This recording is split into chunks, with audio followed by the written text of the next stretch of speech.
discerner ces ruses-là. Il faut être seulement rempli du Saint-Esprit. Amen.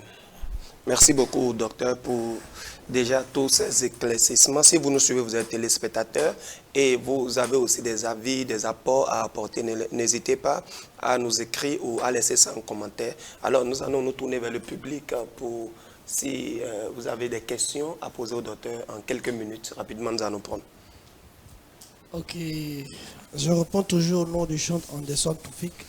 Merci beaucoup, docteur, pour votre intervention. Vraiment, c'est un bon développement que j'ai bien compris. Mais néanmoins, je voulais aller en profondeur parce que c'est une habitude que nous avons pris déjà, qui est en nous. En fait, c'est difficile, c'est vrai, d'accepter du coup, de jour au lendemain, certaines choses.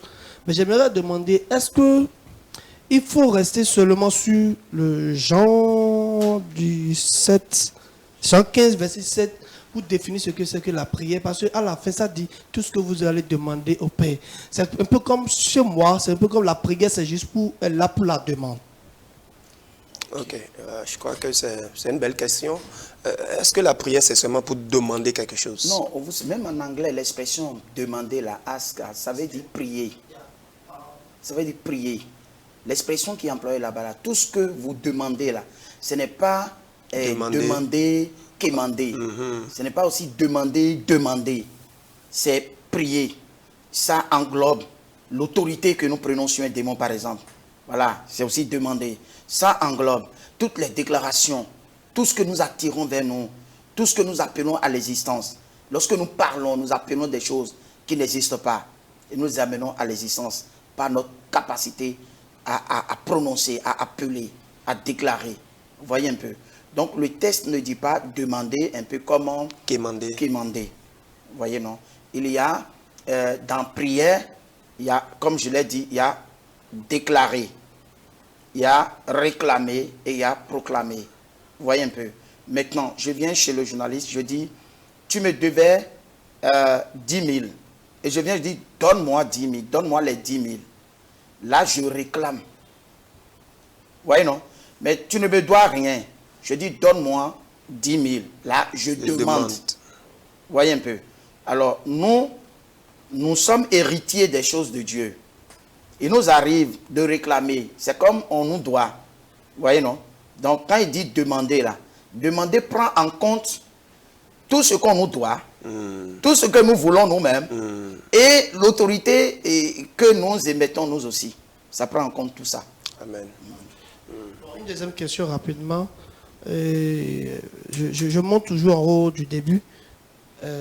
On avait dit, bon, ce que nous proclamons, ce que nous disons, en fait, nos paroles que nous disons, c'est aussi de la prière. Oui. Peu importe. Or, la prière, c'est une communication ou la communion avec Dieu. Maintenant, j'aimerais demander, si je discutais avec mon frère, est-ce que c'est aussi une prière? Discussion. Oui, c'est-à-dire, comme vous l'avez dit, tout ce que nous proclamons avec nos langues, c'est une prière. Oui. Maintenant, est-ce que le fait que je suis assis ici en train de parler avec vous, est-ce que c'est déjà une prière? Très bien. Tout à l'heure, je dis qu'il n'y a pas un moment de prière qui soit en dehors de tout ce qui sort de la bouche. Pourquoi? Admettons qu'on soit en train de parler de la République et que lui me pose un problème où je dis, mais le pays est vraiment cher. Hein. Le pays est vraiment cher. En réalité, ce que je dis est vrai. Oui. Le pays est cher. Maintenant, moi, parce que je suis en train de le dire, le pays sera davantage cher. Mais est-ce que ce n'est pas la réalité que je dis? Est-ce que ce n'est pas ce que je vois que je suis en train de dire? Voilà, c'est pour ça que lorsqu'on rentre dans le domaine de la prière, ou bien dans le domaine de la langue, il faut faire très attention. C'est ça le problème. Lorsque, par exemple, vous voulez expliquer quelque chose à quelqu'un en disant, techniquement, le prix d'achat du marché est comme ça, et que vous exploitez de façon technique une communication comme ça, ça ne pose pas de problème. Mais lorsque lorsque vous dites... Si c'est une plainte? Non, j'ai dit, vous vous appropriez la réalité du terrain. Lorsque vous vous appropriez la réalité du terrain et que vous confessez ça, ça devient votre part. Est-ce que vous comprenez un peu? Ça devient votre part. C'est ça le problème. Excusez-moi, vous pouvez reprendre la dernière partie un peu. C'est-à-dire qu'il y a une réalité sur le terrain, Oui. dans le pays ou dans le monde. Et vous vous appropriez ça.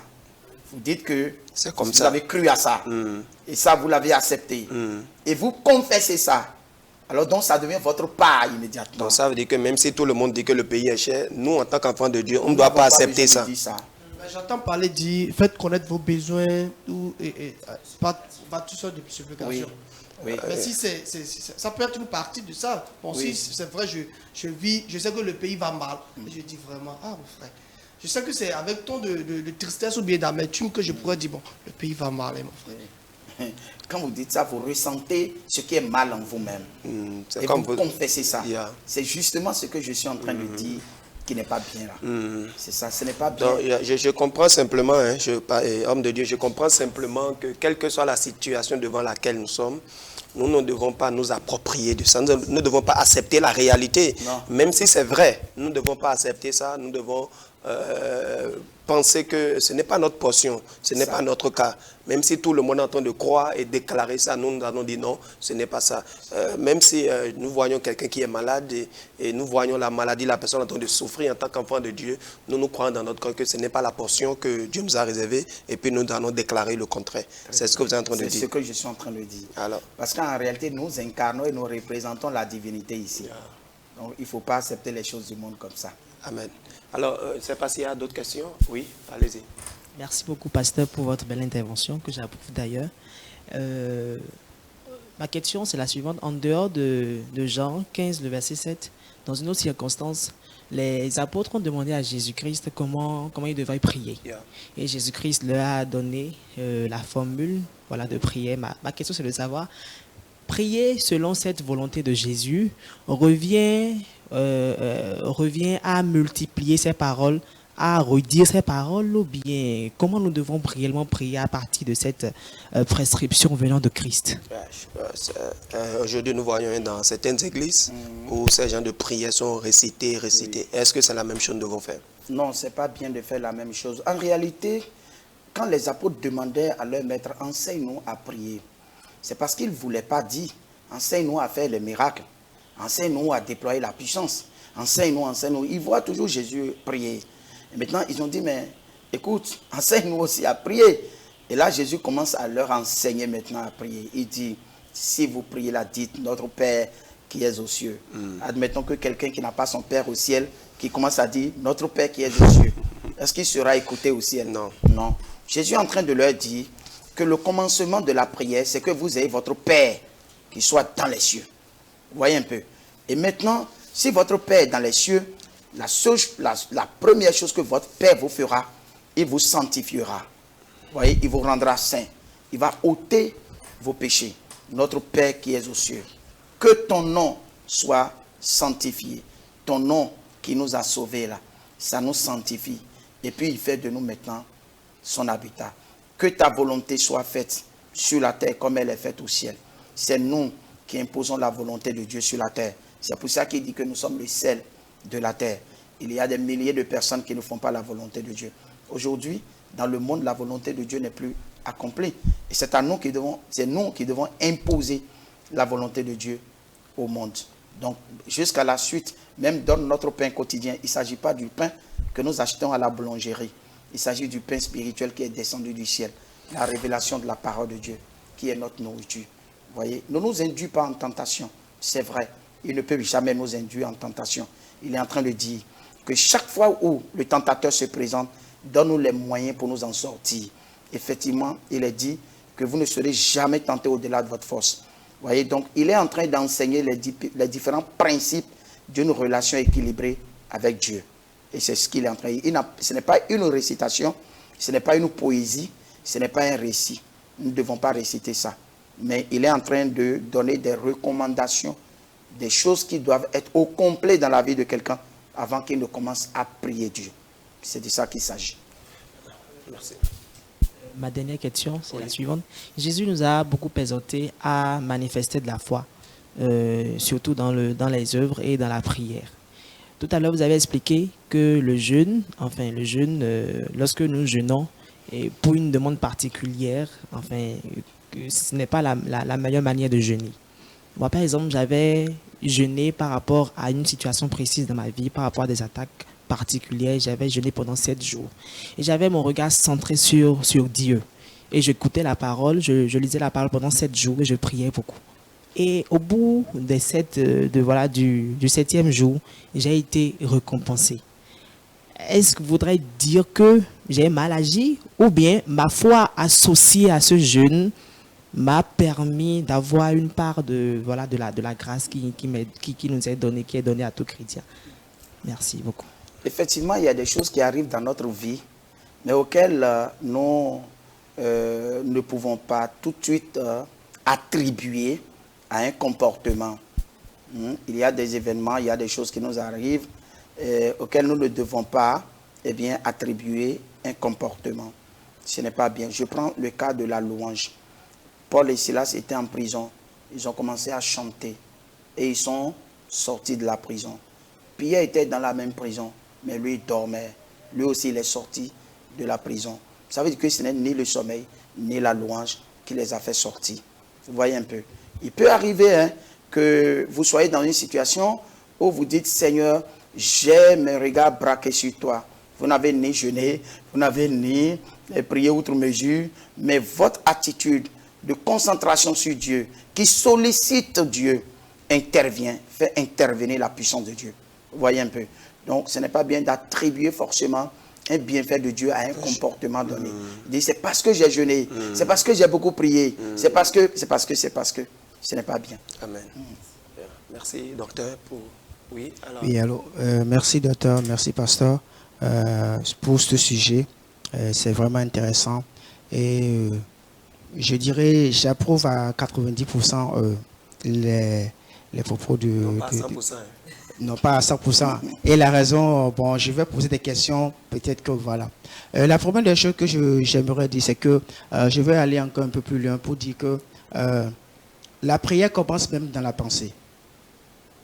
Parce que la Bible dit que tel que tu penses, tel que tu es. Yes. Et j'approuve exactement, parfaitement le fait que le docteur a dit que tout ce qui sort de la bouche, même dans les discussions, est une forme de prière. Je l'approuve. Maintenant, ma première question, c'est de savoir, genre les programmes de prière que nous faisons dans les assemblées. Le docteur a dit que si c'est répété, ça devient de la tradition. J'aimerais savoir si la méditation, j'ai des temps de méditation par exemple, si je répète ce temps de méditation, ça ne deviendra pas par hasard de la tradition. Ah, d'accord. Genre si j'ai des temps fixes de méditation, j'ai des temps fixes de prière, où comme on fait chaque année peut-être 21 jours de prière, si ça se répète, c'est une forme de tradition, vous avez dit. Maintenant, mes méditations journalières par exemple, ou bien j'ai des temps fixes de méditation, ça ne deviendra pas une forme de tradition. Ok. Là, votre question est très pertinente. J'ai aimé ça parce que lorsque je parle de rituel, non, de tradition, hein, c'est parce que ce que vous faites s'impose à vous. Quand ce que vous faites s'impose à vous, ça devient votre tradition. Dieu n'est pas dedans. Donc, j'ai telle heure de 13h à 14h pour ma méditation. Et puis, le frère vient me solliciter pour un service et je lui dis non, c'est mon temps de méditation. Donc, ce temps s'impose à moi maintenant. Vous voyez, ça devient tradition. Ce n'est pas bien, c'est ce que je veux dire. 21 jours de jeûne chaque année. Cette année, je ne peux pas le faire. Et je suis culpabilisé. Je dis, ah, je n'ai pas fait ça. Et je suis attristé. Ça veut dire que ça s'impose à moi. Ça devient tradition. Alors, quand quelque chose devient tradition, ce n'est pas bien. Ce n'est plus l'esprit qui vous conduit. C'est le programme qui conduit votre vie. Ce qui n'est pas bien. Okay. Merci beaucoup. Ma deuxième question, c'est de savoir... un enfant qui est dans un besoin, selon la dimension du besoin, peut s'approcher de son papa en criant. En criant? Oui. Ah, papa, j'ai besoin de ci. comme demander secours quoi. Papa, secours-moi. Secours-moi. Quelque chose comme ça, il peut Parce crier. que c'est le fait de, vous avez dit dans la prière qu'on ne doit pas prier et qu'on ne doit pas crier, mais je crois que ça dépend de l'intensité de la situation que la personne vit. Très bien. J'aimerais que vous nous expliquiez un peu encore votre pensée pour que je puisse... Merci. C'est aussi une question pertinente. En tout cas, vous posez tous des questions pertinentes. Lorsque vous vous retrouvez dans une situation aujourd'hui où vous avez besoin de crier vers Dieu, c'est une bonne chose. Demain, vous êtes encore dans la même situation, vous avez crié encore vers Dieu. Après demain, même situation. Et une semaine, même situation. Toute votre vie est faite de situations de crier maintenant vers Dieu. Ça devient quoi? Ce n'est pas bien. Une fois en passant, on peut se retrouver effectivement dans une situation où on dit « Oh Seigneur !» Oui, c'est possible. Mais quand ça devient une habitude, votre habitude, ce n'est pas bon. Ça prend la forme de la monotonie, de la tradition, ce qui n'est pas bien. C'est de ça que je parle. Alors quand la Bible dit Dieu ne fera-t-il point justice à ceux qui crient à lui, nuit et jour? Et la Bible n'a pas dit ceux qui prient à lui, ceux qui crient à lui. Et dans l'Ancien Testament, la Bible dit Dieu a entendu le cri des enfants d'Israël. Moi, je pense, homme de Dieu, pas pour vous contredire, mais je pense des fois que dans la prière, on peut crier, crier à Dieu, c'est-à-dire montrer l'intensité, la force que nous avons. Vous savez, on n'a même pas besoin de crier pour que la Bible dise que Dieu a entendu tes cris. Mais c'est des cris de cœur. Voilà, c'est des cris de cœur. Ce n'est pas des cris de bouche. Dieu a entendu le cri d'Israël en Égypte, pas que Israël criait chaque jour comme ça, oh, non. Mais ils ont des cris de cœur. Vous voyez un peu. Maintenant, le texte de Luc. Dieu ne fera-t-il pas justice à ceux qui crient vers lui? Ça veut dire quoi? Pardon? Ça veut dire que ceux qui sollicitent Dieu là, le cri de cœur, Dieu vous lit la dimension, c'est-à-dire que lit la dimension de leurs problèmes, la dimension du battement de leur cœur et considère ça comme un cri vers lui. Dieu n'a pas des oreilles humaines. Dieu a des oreilles spirituelles et entend les cris spirituels. Vous voyez un peu. Donc, on ne peut pas parler à Dieu comme on parle à une personne. Non. Quelqu'un peut être en train de crier à Dieu sans ouvrir sa bouche. Vous voyez un peu. Alors, ce n'est pas forcément l'expression crier là qui est littérale. L'expression n'est pas forcément littérale. Non, non, non. Ça peut être figuratif. Il ne faut pas prendre ça dans sa forme naturelle, littérale pour dire, voilà, on a dit cri et il faut que nous crions.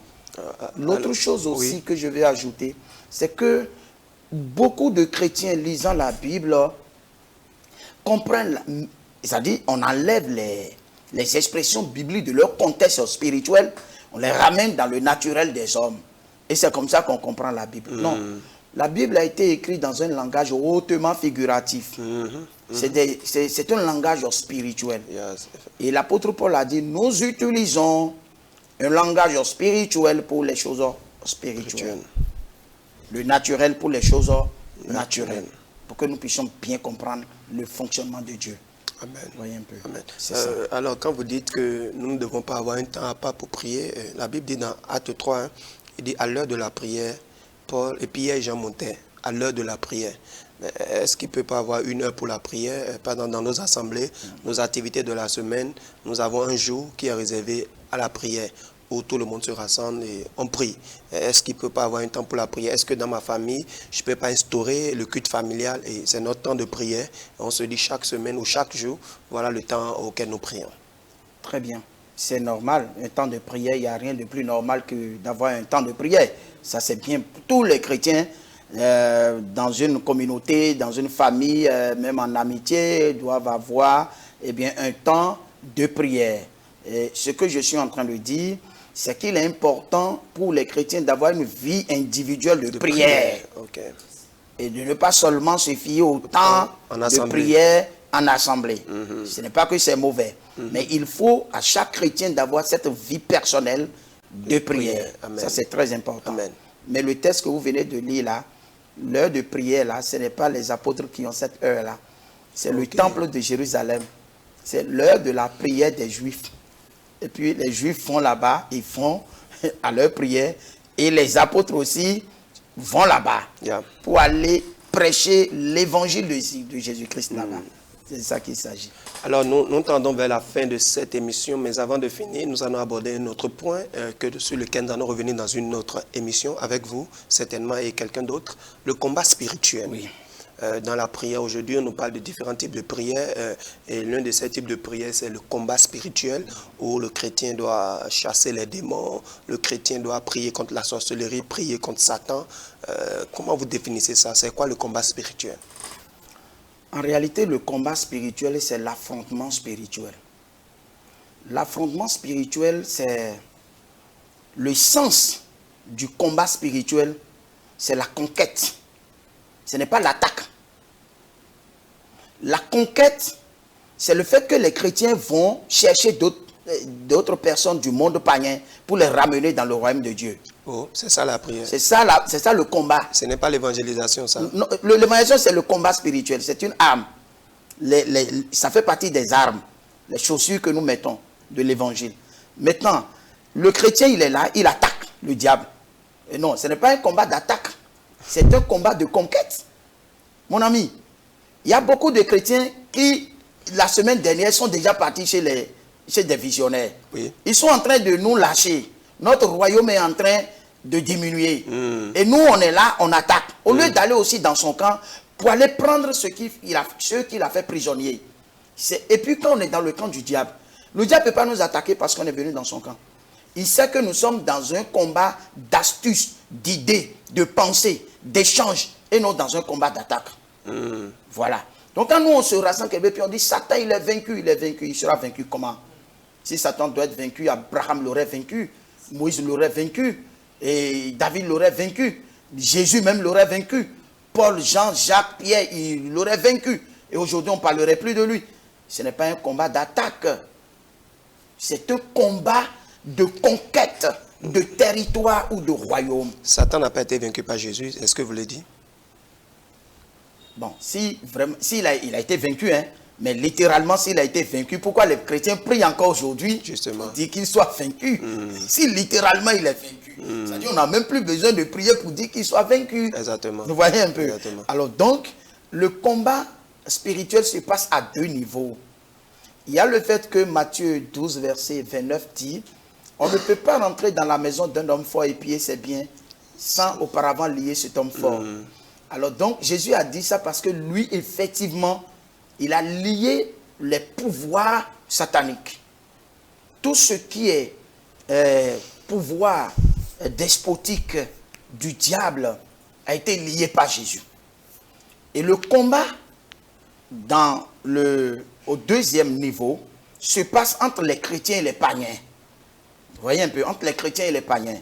Qui va plus peupler son royaume.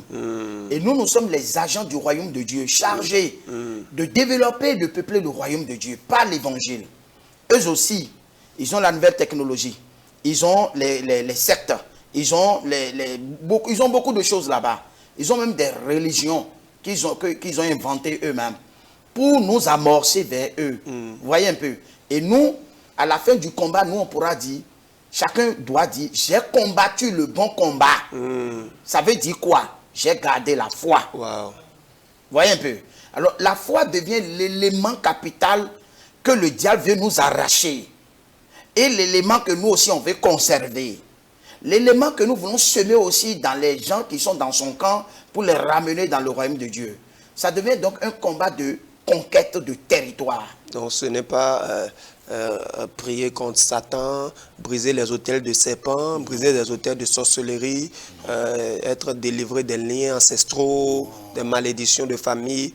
Ce n'est pas ça le combat spirituel. Non, ce n'est pas ça le combat spirituel, mon frère.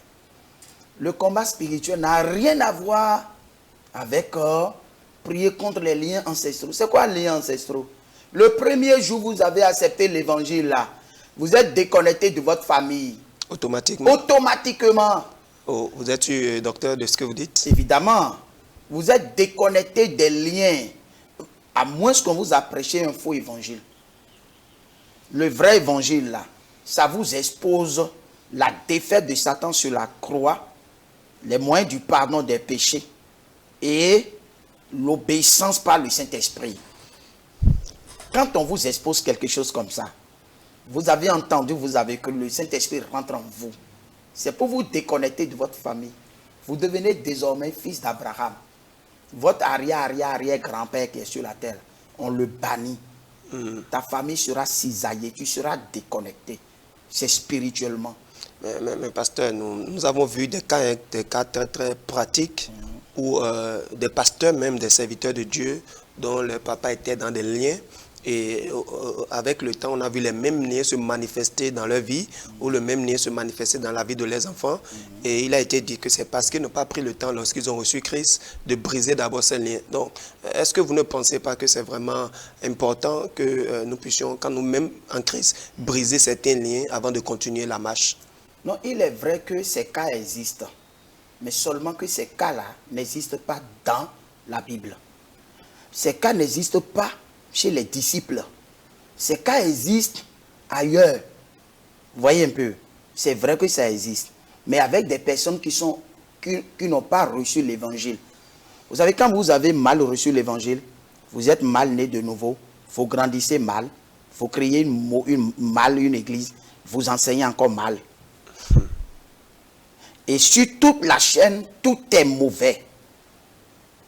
Sinon moi, lien ancestral. Mais lien ancestral. Mais il y en a trop dans ma famille. Mais je suis déconnecté naturellement. Je suis déconnecté spirituellement. La seule chose que je garde de ma famille, c'est ma carte d'identité qui porte mon nom de famille. Parce que je suis encore sur la terre.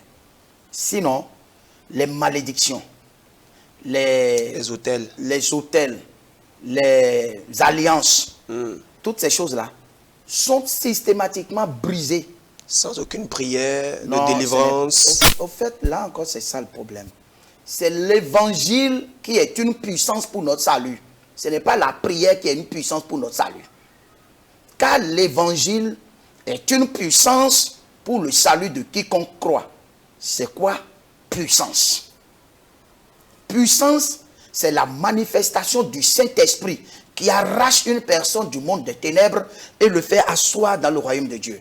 Il nous a transportés du royaume des ténèbres et nous a fait asseoir, ou encore dans les lieux célestes. Vous voyez un peu? Donc, le problème que beaucoup de chrétiens rencontrent aujourd'hui, c'est qu'ils ont mal entendu l'évangile, et ceci parce qu'ils l'ont entendu de la bouche des personnes qui l'avaient mal reçu. Et la chaîne a continué comme ça.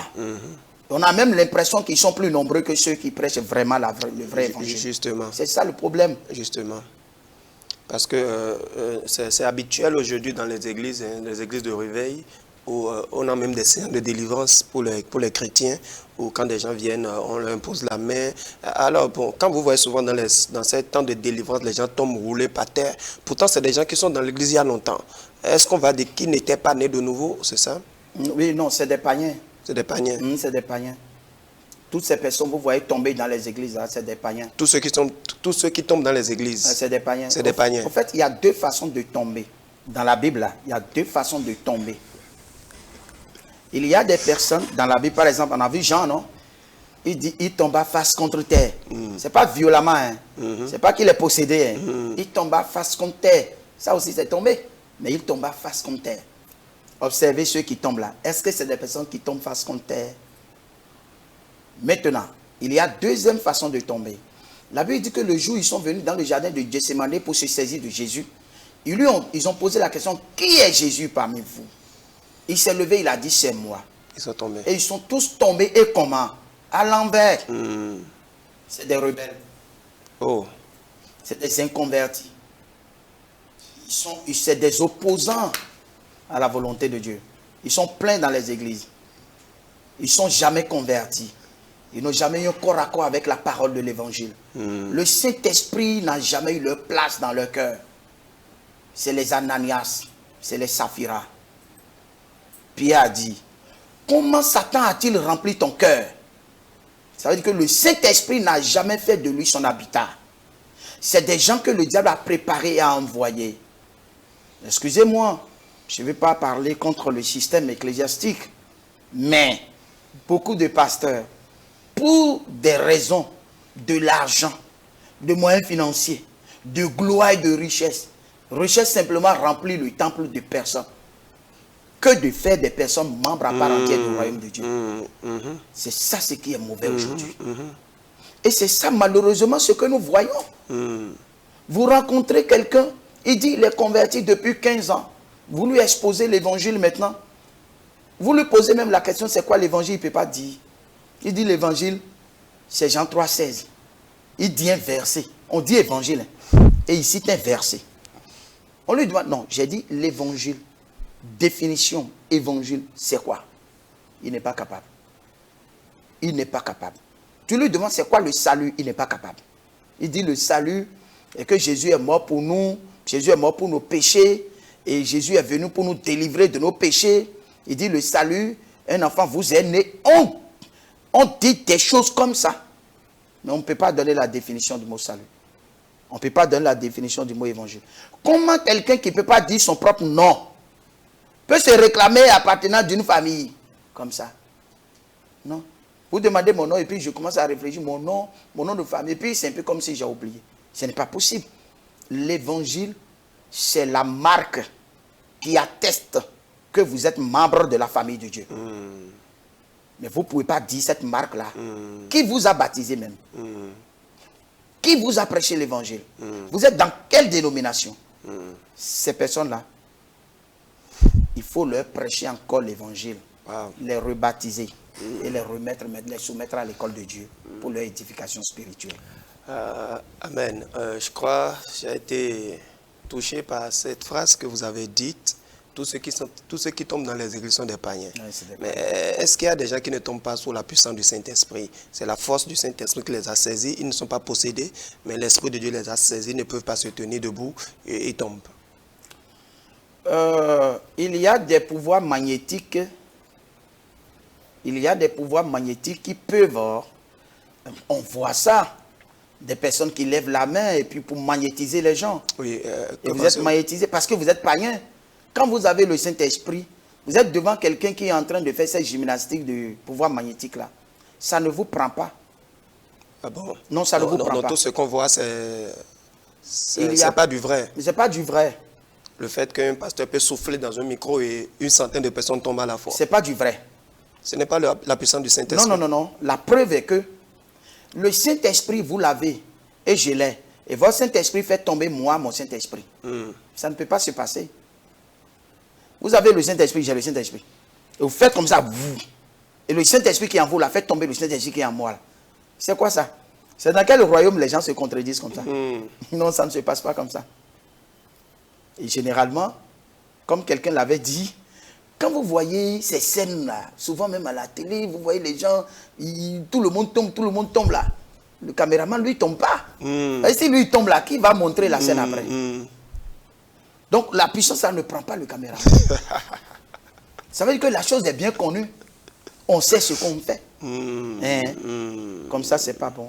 Wow. On dit tout ceci pour mettre la puce à l'oreille des chrétiens.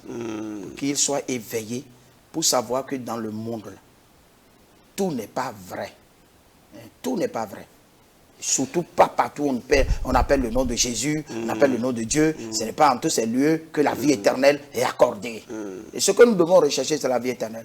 Ce n'est pas les guérisons, les puissances, c'est des choses qu'on nous donne gratuitement. Amen.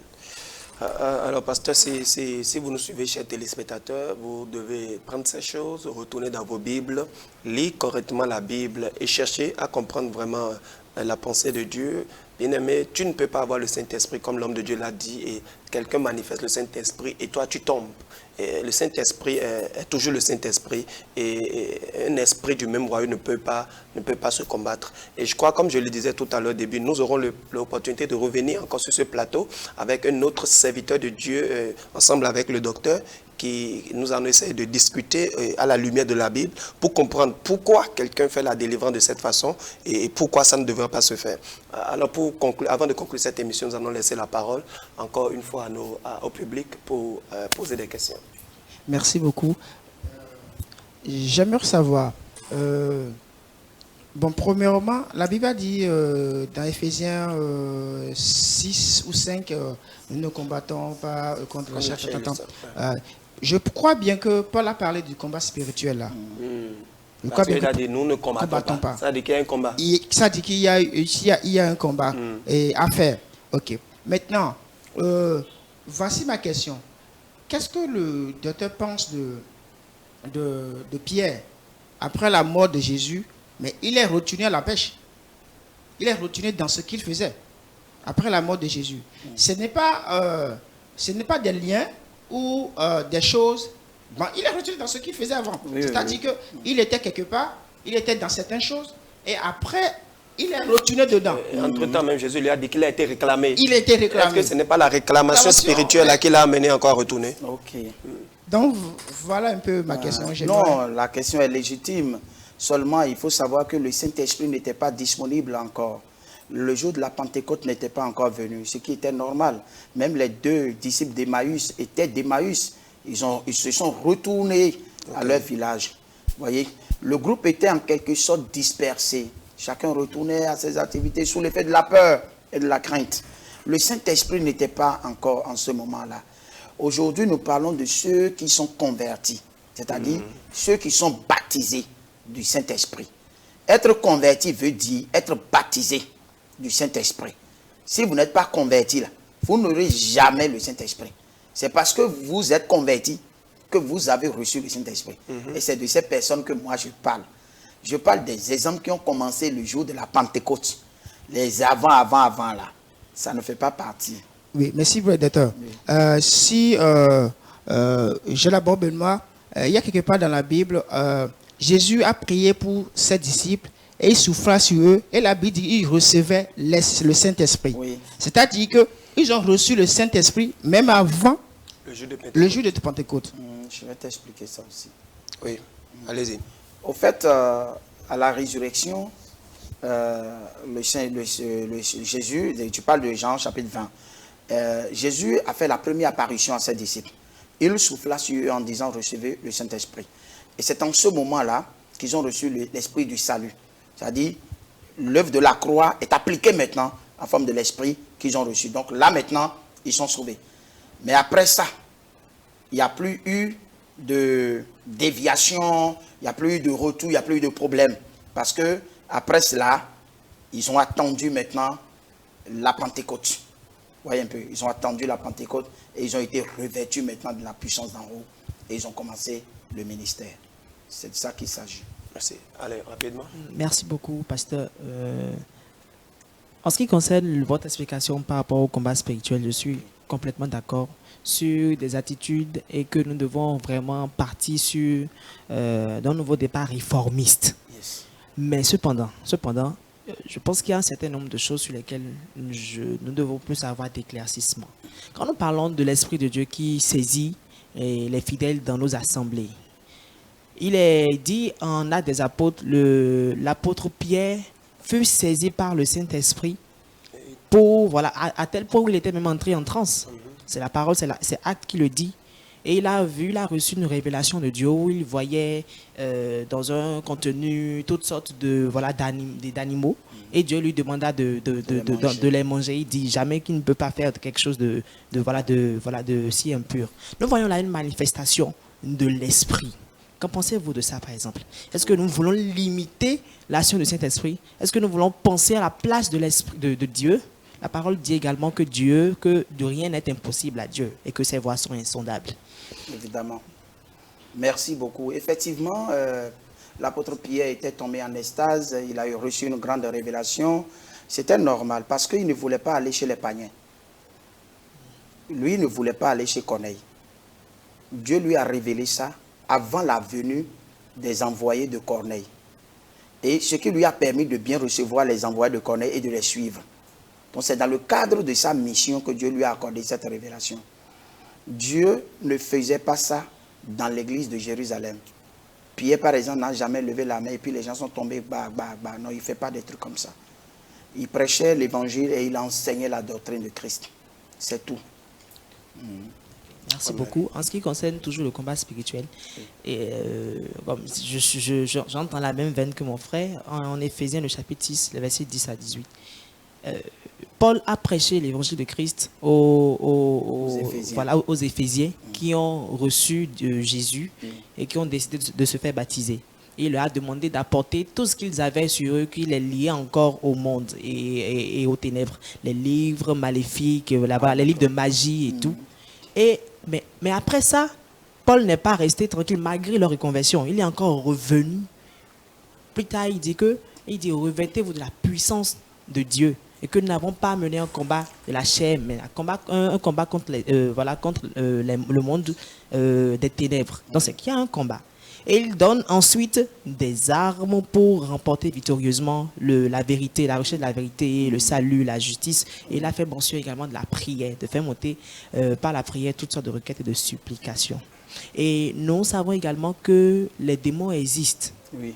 Depuis le temps de Noé, les démons existaient sur la terre. Il y a les anges qui viennent de Dieu et les démons. Les démons ont reçu comme mission de nous, d'accabler les chrétiens, de réduire notre performance dans la recherche du royaume et de parvenir. Dans tout ça, il n'y a pas un combat qui est là tout de même, qui, d'une manière ou d'une autre, nous permet de garder la vigilance et pour toujours rester en communion avec Dieu pour parvenir au royaume. Je ne parle pas du combat spirituel comme nous le faisons, mais il n'y a pas tout de même là un combat qui doit être mené quand même. Justement, quand la Bible dit « Je vous ai donné le pouvoir de marcher sur les serpents, les scorpions et sur toute la puissance de l'ennemi », est-ce que ce n'est pas un combat qu'on est en train de dire peut-être, je vais vous donner un exemple avant de répondre à la question du frère. Hier, j'étais dans une maison où le papa me parlait de sa fille de 7 ans qu'ils ont découvert qu'il y a la sorcellerie. Et l'enfant allait jusqu'à dire à son papa « Je suis plus âgé que toi ». Et dans ce cas, est-ce qu'il ne faut pas faire un combat là, contre-attaquer, ordonner à la sorcellerie? Qu'est-ce que vous pensez? Ok, je commence par votre préoccupation avant de terminer de l'autre côté. Quand la femme qui était possédée d'esprit de Python était derrière Paul, là, quel genre de combat Paul a mené avant de libérer la dame? Il a juste dit « Je te menace et je t'ordonne de quitter ce corps ». Ça doit être le combat, le comportement de tous les chrétiens. Il ne faut pas prendre ce qui est léger comme ce qui a de l'importance. Il ne faut pas donner de l'importance à quelque chose qui n'est pas important. Moi, j'ai rencontré personnellement beaucoup de personnes qui ont la sorcellerie dans mon ministère.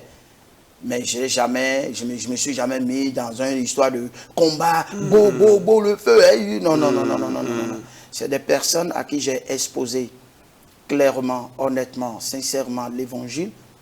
Et après, je leur ai demandé s'ils ont compris ce que je dis.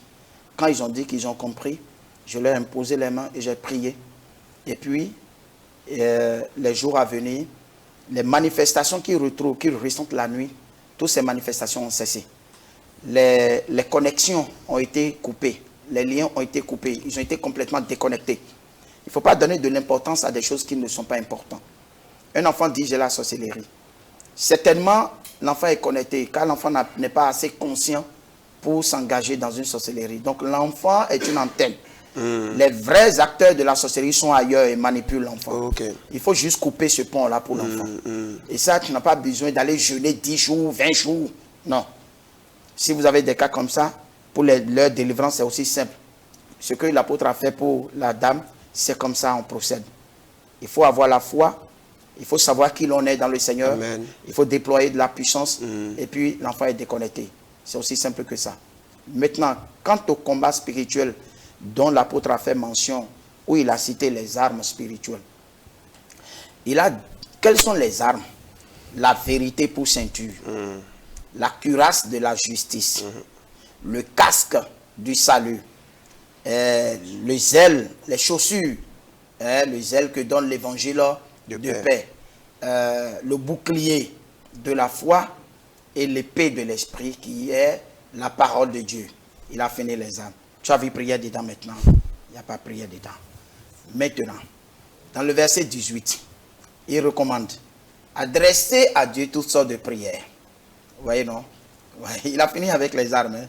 Maintenant, dans le verset 18, il dit adresser à Dieu toutes sortes de prières. Pourquoi il n'a pas mis la prière dans les armes spirituelles en le symbolisant par quelque chose? Ici, par exemple, on a vu la ceinture. Ou bien, on a vu la cuirasse, on a vu le bouclier, on a vu le casque, on a vu la chaussure, on a vu l'épée. Ou bien, et tout ça là, c'est des symboles de réalité qui doivent se manifester dans notre vie chrétienne. Mais la prière représente quoi? C'est ça le problème. Pour dire que, quand on parle de combat spirituel, c'est des éléments spirituels que nous manifestons. La vérité doit faire partie de notre vie. C'est comme la justice, c'est comme la foi, c'est comme la parole, c'est comme l'évangile. Ces choses-là ne doivent pas nous laisser. C'est ce que l'apôtre est en train de dire. Et ça va nous donner la victoire. Vous avez dit tout à l'heure que Jésus a dit, je vous donne le pouvoir de marcher sur les serpents et les scorpions. C'est vrai, Jésus a dit ça. Comment cela s'applique-t-il? Un chrétien doit avoir ce qu'on appelle le fruit de l'esprit. Après, les dons de l'esprit. Après, les armes de l'esprit. Vous voyez un peu? Quand vous avez les armes spirituelles, vous avez les dons spirituels, vous avez le fruit spirituel. Le fruit vous donne de la qualité. Les dons vous donnent de la capacité. Les armes vous donnent de la compétence. Vous voyez un peu? Et vous êtes comme un général de l'armée debout. Et quand le voleur vous voit là, vous ne l'avez pas encore vu, hein, il s'échappe en même temps. Il commence à fuir.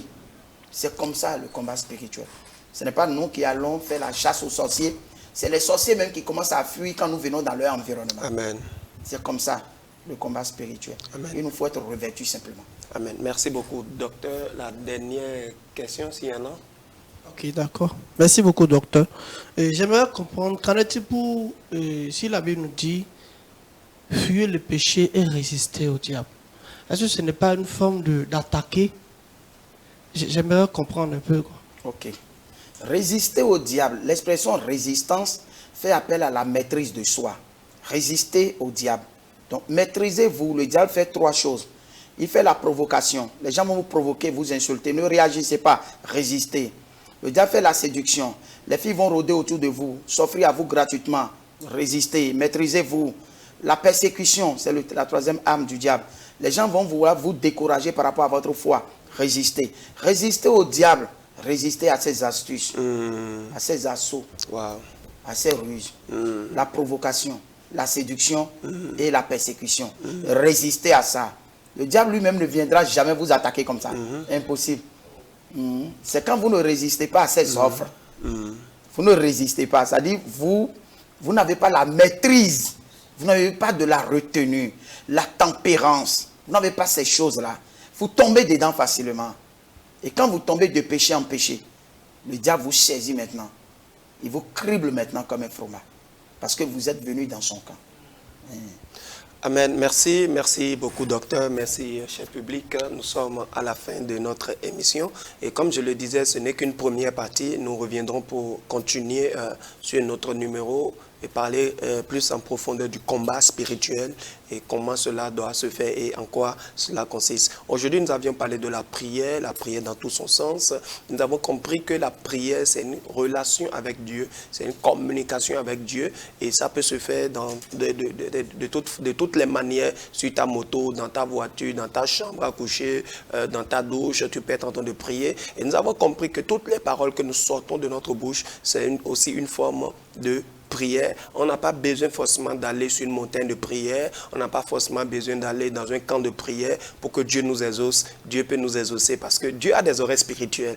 Dieu n'a pas des oreilles physiques. Que le Seigneur vous bénisse si vous avez compris ces choses. N'hésitez pas si vous voulez aussi participer à cette émission avec nous. Si vous voulez être sur le plateau comme un membre du public, vous pouvez nous contacter sur le 00229 67 17 65 83, le 00229 67 17 65 83. Écrivez-nous, manifestez votre désir de participer à cette émission. Ou si vous êtes serviteur de Dieu et nous avons développé un sujet que vous pensez que vous avez aussi votre avis par rapport à ça, n'hésitez pas à nous contacter. Que le Seigneur vous bénisse. À la prochaine.